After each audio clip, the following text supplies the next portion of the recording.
छोटे से गांव धनपुर में एक लड़का रहता था, आरव। उसका परिवार बहुत ही साधारण था। उसके पिता एक किसान थे और मां घर संभालती थी। आरव पढ़ाई में तेज था, लेकिन संसाधनों की कमी के कारण उसे अक्सर मुश्किलों का सामना करना पड़ता था। गांव के ज्यादातर लोग मानते थे कि आरव जैसे बच्चों के लिए शहर और बड़ी दुनिया सिर्फ सपने होते हैं, लेकिन आरव ऐसा नहीं मानता था। उसका एक सपना था, इंजीनियर बनना और अपने गांव का नाम रोशन। संघर्ष की शुरुआत हर सुबह आरव खेतों में अपने पिता के साथ काम करता और फिर स्कूल जाता। स्कूल से लौटते वक्त वह गांव के पुराने पेड़ के नीचे बैठकर किताबें पढ़ता।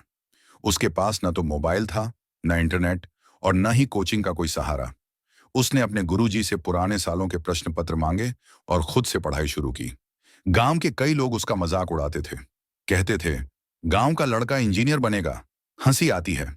लेकिन आरव मुस्कुराकर सब सुनता और अपने लक्ष्य पर ध्यान देता।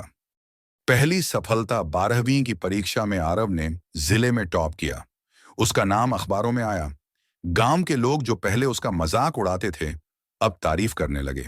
लेकिन असली चुनौती तो अब शुरू हुई थी, इंजीनियरिंग की प्रवेश परीक्षा, जेईई की तैयारी। आरव को किसी कोचिंग में एडमिशन लेने का मन था, लेकिन पैसे नहीं थे। उसने गांव के स्कूल में बच्चों को ट्यूशन पढ़ाना शुरू किया और धीरे धीरे कुछ पैसे जमा किए। गांव के एक शिक्षक ने भी उसकी मदद की, पुराने नोट्स और गाइड बुक्स देकर। सपनों की उड़ान। 1 साल की कठिन मेहनत के बाद आरव ने जेईई की परीक्षा दी। जब परिणाम आया तो वह देश के शीर्ष 100 छात्रों में था। उसे देश के सर्वश्रेष्ठ कॉलेज आईआईटी दिल्ली में प्रवेश मिला। गांव में जश्न का माहौल था। पहली बार गांव का कोई लड़का आईआईटी जा रहा था। लोगों की सोच बदलने लगी थी। अब वे अपने बच्चों को भी पढ़ने के लिए प्रेरित करने। नई दुनिया। आईआईटी में प्रवेश मिलना जितना मुश्किल था, वहां टिके रहना उतना ही कठिन। आरव को शुरुआत में भाषा की दिक्कत आई, क्योंकि वह सिर्फ हिंदी में पढ़ा था। लेकिन उसने हार नहीं मानी। वह रात दिन मेहनत करता, सीनियर्स से मदद लेता और समय के साथ उसने सब सीख लिया। 4 साल बाद आरव ने कॉलेज टॉप किया और उसे अमेरिका की एक बड़ी कंपनी में नौकरी का ऑफर मिला। लेकिन उसने यह प्रस्ताव ठुकरा दिया। उसका सपना सिर्फ अपने लिए नहीं था, बल्कि अपने गांव के लिए भी था।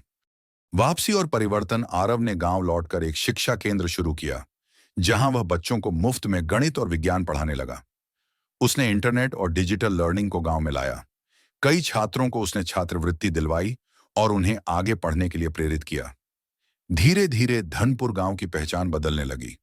अब वह केवल एक साधारण गांव नहीं था, बल्कि शिक्षा प्रेरणा केंद्र बन गया था। कहानी से सीख। आरव की कहानी हमें यह सिखाती है कि अगर इरादे मजबूत हों तो कोई भी सपना अधूरा नहीं रह सकता। समाज क्या कहता है, इससे ज्यादा जरूरी है कि हम खुद पर कितना विश्वास करते हैं। मुश्किलें चाहे जितनी भी हों, अगर हौसले बुलंद हों तो हर मंजिल पाई जा सकती है।